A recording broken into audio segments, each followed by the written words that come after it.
So core skill number 1, your ability to be present. Your ability to be wherever you are in this moment, right here, right now, and dealing with what's happening in this moment, right here, right now, with ease. That's what we're describing here. Does that make sense to you? Now, is that easy to do? Who's had experiences or who's seen moments where that's bloody challenging to do, right? So we're not talking about the moments where it's really easy to do that, because those aren't the moments that make you or break you, are they, right? Those aren't the moments that necessarily put food on the table and ensure that there's transactions happening. So why is it important? Is there pressure in sales? 100% there is.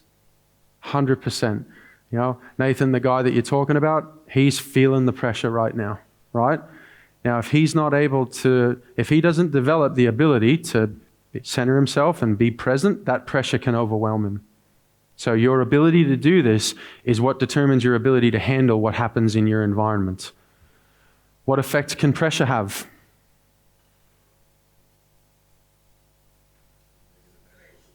It can smash you, can't it? Yeah, it can smash you. It takes your attention away from the task at hand. If you've got this pressure happening, what happens to your ability to be in affinity and ask questions with an intention to understand their reality? Because if the pressure's there and all you're seeing is, hey, this is going to earn me some money, bang, you see the cash register. You're out now. That's it. You're in strife. Your ability to listen is determined by your ability to intentionally direct your attention. Now that's a little bit of a mouthful, so I'll just repeat that. Your ability to listen is determined by your ability to intentionally direct your attention. If we say it differently, we can give a definition to listening. Listening is your willingness and interest to give thoughtful and patient attention to what someone else is saying.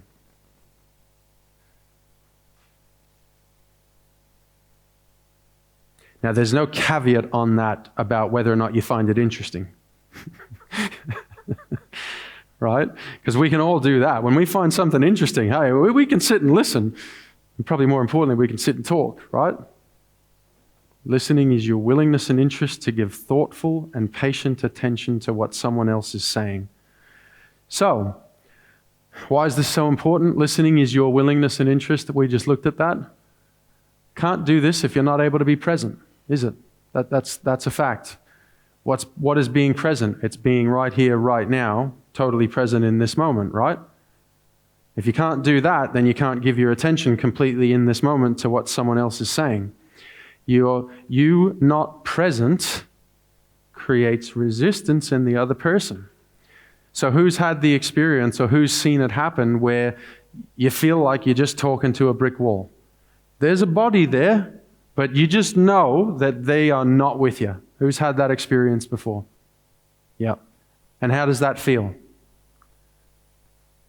That feels like a lot of resistance, doesn't it? Is that going to be effective? No, not at all. Skill number 2. So skill number 2 is the ability to deliver comments in a neutral, natural tone. Now, what does that mean? So what is a neutral tone? We touched on it earlier.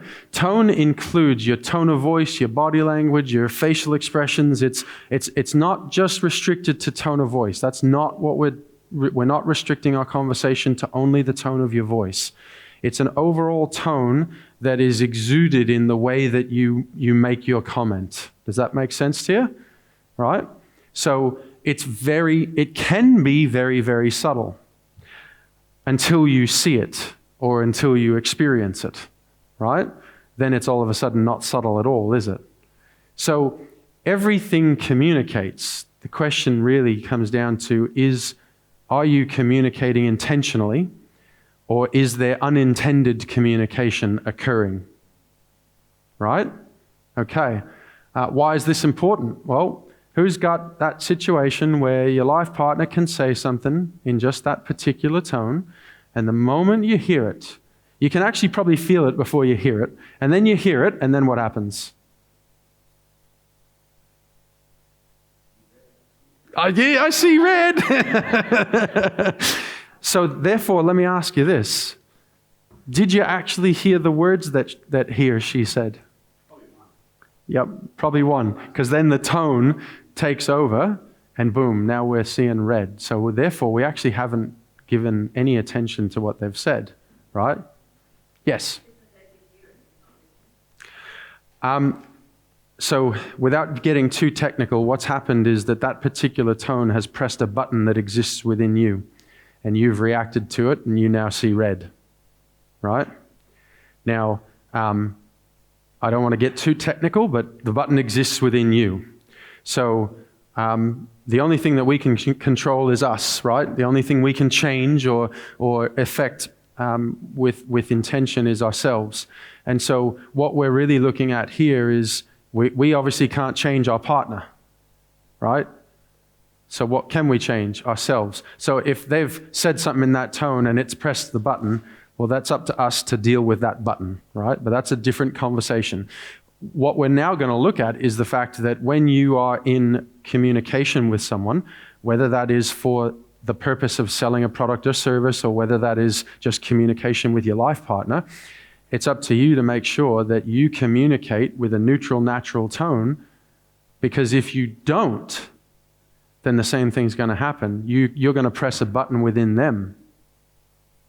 So if you're in a sales situation and you ask a question and that question has this tone on it, which would probably be more subtle than the one your partner uses with you, right? But it can still happen, can't it? Who can see that? So if you communicate with that subtle bit of tone and that presses a button, a subtle button in the other person, that can be enough for affinity to drop.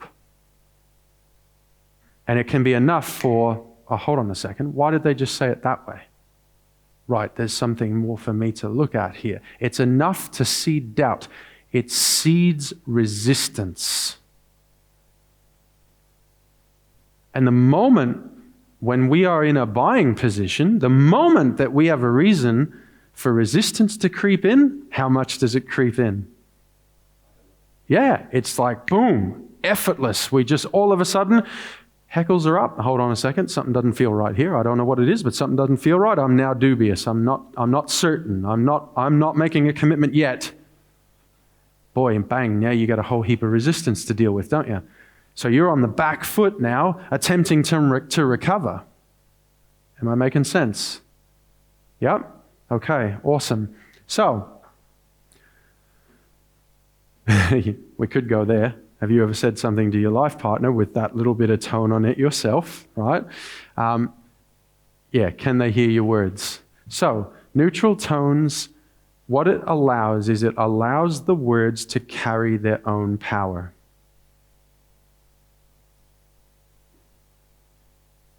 The moment you put an unintended tone on it, the tone overrides the power of the words, because the tone activates the button in the person you're communicating with. And all of a sudden, now their attention's where?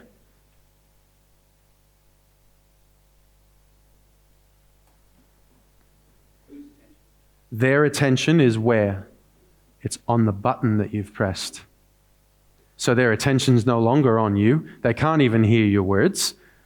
And now they're in their own emotional state, whatever that is, right? It can be really, really subtle, or it can be not subtle at all. It totally varies, situation to situation. Yeah? So it's important, because when you are able to communicate in a neutral tone, those words can be heard and they can be understood. Now, how does that help us? What are we aiming for? Yeah, we're aiming for understanding. So we're aiming to be understood, and we're aiming to understand. When we have both of those two things happening together, we have understanding. And if we have understanding, what else do we have? We have good affinity. And what else do we have? Shared reality. And what else do we have? really good communication. See, it's just happening right now. That's how that whole process works. The moment that you do something, intentional or not, that creates resistance, you've created resistance. That does not allow things to smoothly flow in the direction that you both want them to. Do you see that? Okay, excellent. Unintended tone creates upsets to varying degrees. Again, this is the key here, varying degrees. Not all upsets are equal. So, if you grade upsets from 0 to 100, how often does 100 upset happen? On a scale of 0 to 100, 100 being the most, how often does 100 upset happen?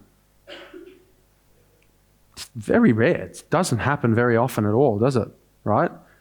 How often does a 50 happen? Yeah, a bit more, but still probably not real often, right? How often does a 10 happen? A lot more often. How often does a 1 happen? Yeah. How often does a 0.1 happen? And how will you know if it happens?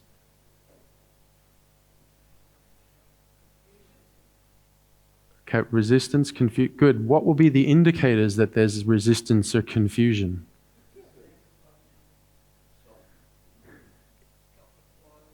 It's going to be incredibly subtle.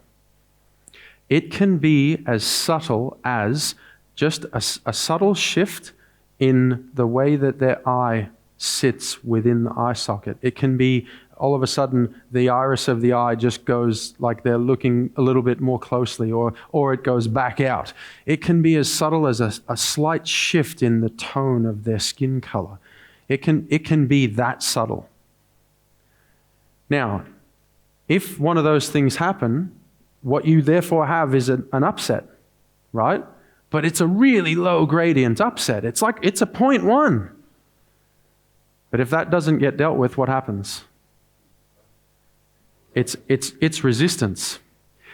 And what will also happen is that it'll build on itself, because now they've got reason to be resistant to you. So the key is that every time you see any one of those little indicators, that you actually do what? What would you do about that? Ask questions. Yep, ask questions. How do we do this?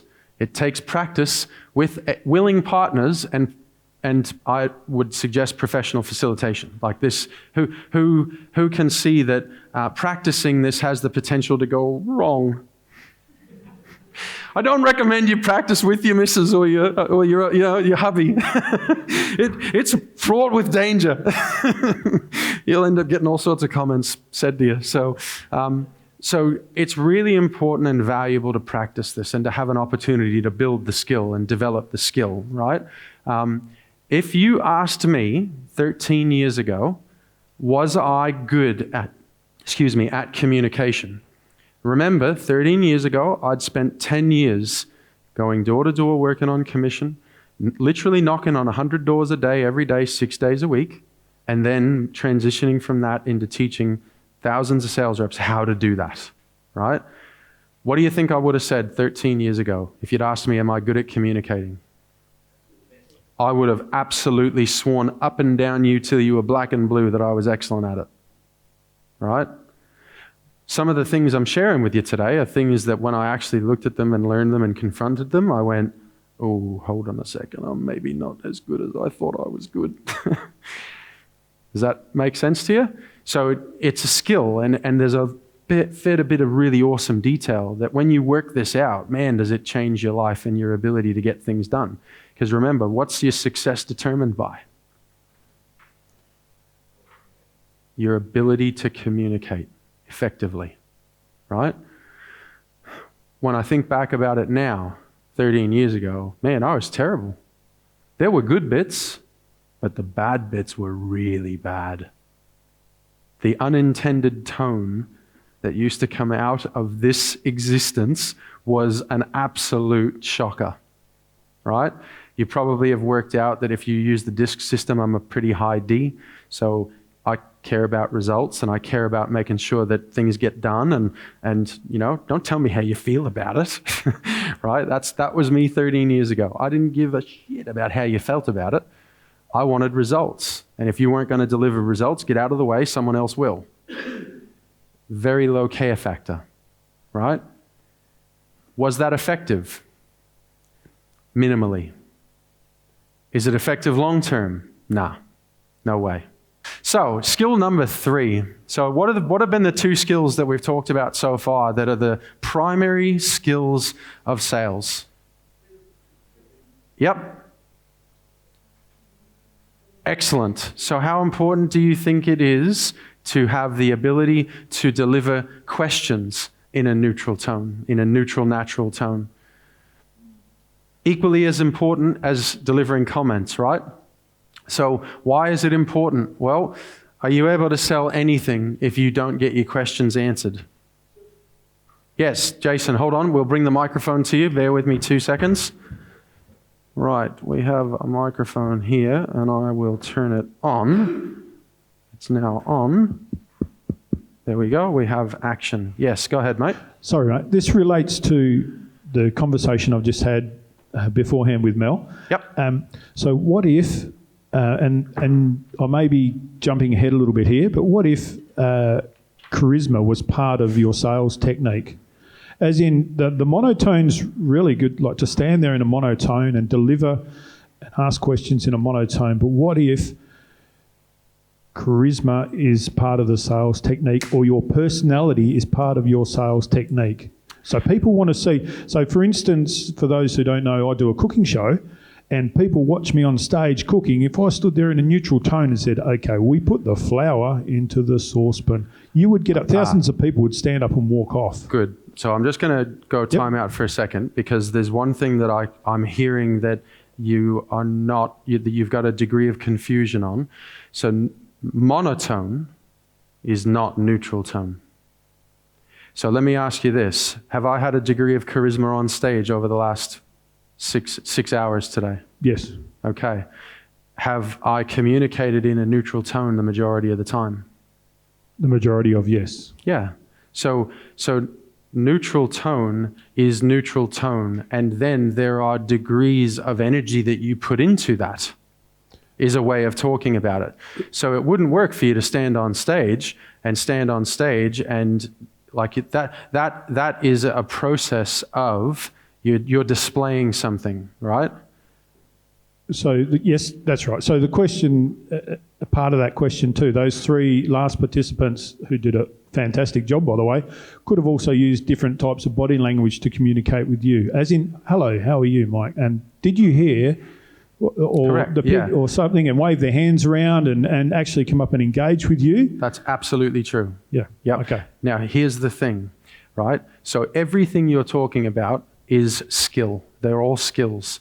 They're all tools that sit in your tool bag that you can pull out and use when you choose to, right?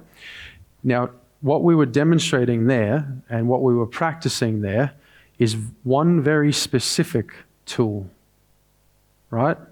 One very specific tool. So communicating in a neutral tone is a specific tool, right? There is another tool called communicating with anger. It's a tool. There's another tool called communicating with enthusiasm. So there's a variety of tools that you can use to communicate with. But what tends to happen, and this is what gets in the way, is that the tool we communicate with is not always intentional and chosen. And that's when we get into trouble. So what's the purpose of practicing something like that? Well, I want you to have choice to be able to communicate in a neutral, natural tone in any moment, because once you have that choice, now you also have the choice to communicate with anger, to communicate with enthusiasm. You have a variety of choices available to you. But what tends to happen by practicing with a neutral tone is all that other stuff that is compulsive pops up and gets in the way and stops you from being able to communicate with a neutral tone. Has that helped? Does that answer? Yeah. Yes, it has. Yeah. It's about choice. It's about you developing the ability to choose the way you're going to communicate in any given moment, in any given circumstance. And that's a skill that's bloody difficult to develop. Am I saying that, your task is to communicate in a neutral tone in every moment of your life, the rest of your life? No, I'm not saying that. There are times where that's really not going to be valuable to you at all, right? It's probably more that, well, if I use this analogy, if you wanted to make bacon and eggs, what would be a really valuable tool for you to use? Yep, fry pan would be pretty handy, wouldn't it? Right? But how handy would the fry pan be if you wanted to go and bake a loaf of bread? It'd be a lot less valuable, right? The challenge we have is that when we communicate, the unintended tones that come out, those are frying pans that we haven't put down in order to allow us to go and pick up the bread tin. So when we're in a moment and an unintended tone comes out, what's happened is that a button's been pressed and we feel in some way, shape, or form threatened. And we're acting in a way to survive the threat. How did you learn to do that? Well, it happened when you were 5 or 8 or 10, and the schoolyard bully came over and bullied you, and you developed a way to survive that. Some of you went, right, see you later, mate. And today at 30 or 40 or 50 years old, that's still a survival mechanism or a version of that, right? Others went, oh dear, and hid away. Everybody's got their own way of surviving. Those tones come out when you communicate. So have I helped to clarify that? Does that make sense to you? It's not our intention to be, monotone or neutral all the time. That's not life. That's not how life works. It's never going to work. It's not going to work for anybody. What I'm aiming for is for you to have more choice over it. Make sense? Can you see that would be a valuable thing to have more choice over? Can you see that that's going to help you to create more business? Can you see that that's going to help you to improve your relationships in your personal life? Awesome. Good. Thanks. Any other questions? No? Okay. Awesome. So, what stops a question being answered, do you think? Yeah. 100%. Either resistance to answering it, or it could also be, thank you, it could also be resistance that's created because of the way you've asked your question. Right? If you've asked your question with a tone that says, you're an idiot, do you want to talk with that person? Nah, no way, not a chance. So your question, the more that your question's in a neutral tone, who's had the experience before where you know that there is a potential that if you ask a question, the person's going to get upset? Who's experienced that before, right? So when that happens, what do we tend to do? Yeah, we tense up, we prepare for battle, right? And then what happens with the question? It's got unintended tone all over it. And we create the upset. We actually do it. It happens all the time, right? So what if instead you were to just in that moment totally center yourself so that you're completely calm, relaxed, you're right here, right now, and you acknowledge the potential that the question may upset them, and you make a decision within yourself to be totally willing to experience that it may upset them, and you ask the question anyways with a totally neutral, natural tone and a genuine interest to understand their reality. Has anybody ever done that? Has anybody had that? Yeah? What happens when you do that?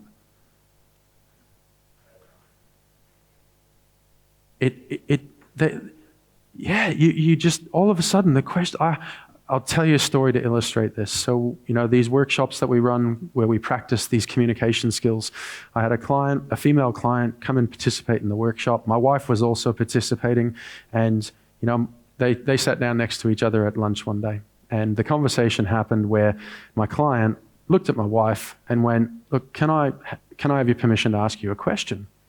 Yeah, of course you can. So I'm working with Mike, and he coaches me, and it's awesome. But he has asked me questions that if anybody else in my life had asked me that question, I would have torn strips off of him.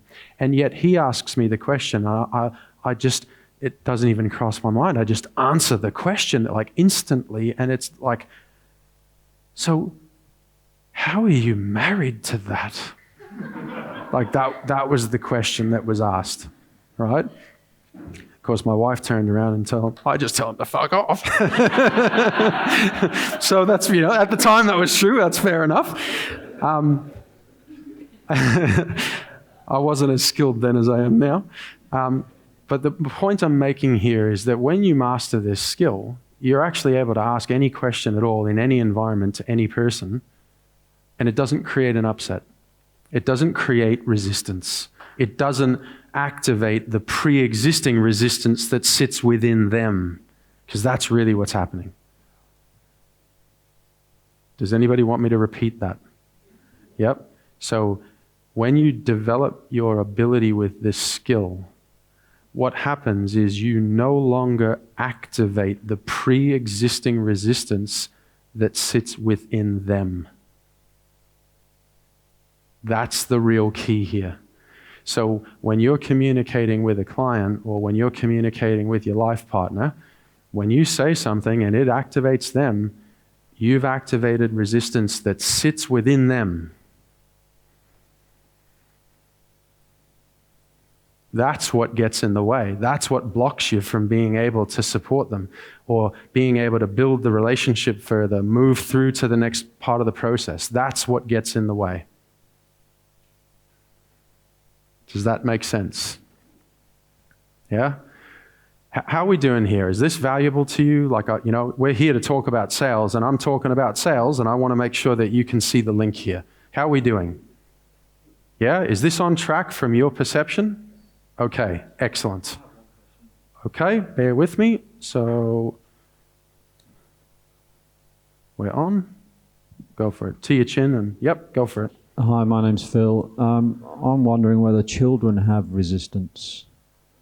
That's an awesome question, hey? What do you think? 100%. Yes, Well, then definitely. Is it learned? Is it reflected from you? Or where do they gain it if they're relatively blank canvas growing up? So we could have a really long and deep conversation about this. So the short answer I'm going to give you is that it is resistance that is within them. Some of that is learned.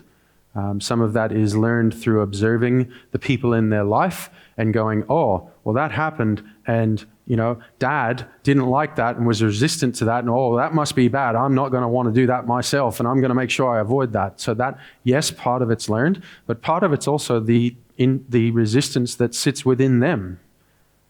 Because every individual is an individual. They have that. Does that help? And I'm intentionally not going too far. Like, we got a rabbit hole we could go down here. So I'm not going to go too far down that. But that's, yes, fundamentally, yes, it's learned. And yes, it's also just something that it can be within them. Does that help? Okay, excellent. Any other questions for now? Yes. Yep, we're still on. Hi, Mustafa. Hi. How are you? I'm good. One of the things is you said, for example, the way we ask the questions, the tone is one of the things that matters. But at the same time, there is some prejudice, especially when you approach the client or people. They don't want to feel comfortable being asked some questions. Like, for example, when you you want to qualify the client, ask the financial status. How do we confront such questions? How can we ask such questions? Yep, that's an awesome question. So can everybody relate to that? There are questions sometimes that that are questions that some people don't like to be asked, right? You're asking could be a personal question. If you're dealing with businesses, you're asking questions about revenue. What's your turnover last year? How much profit? What was your profit margin? Sometimes that can be a little bit touchy if they don't have a full trust in you, right? So what would be a logical way to handle that, or a way to handle that will work?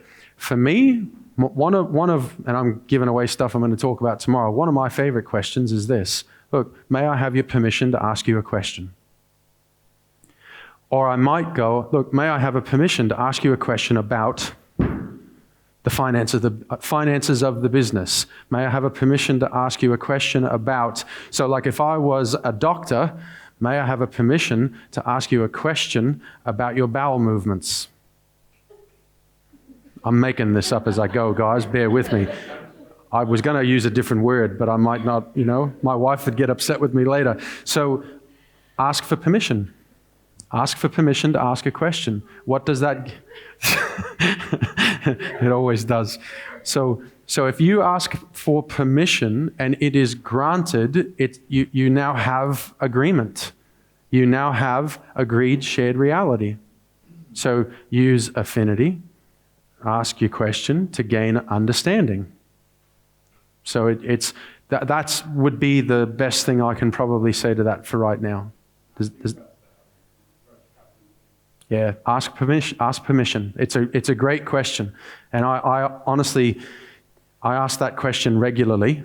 And the reason I ask that question regularly is because I ask a lot of questions that are very personal or could be touchy or could be confronting, and I always ask for permission to do that. I won't do that without permission first.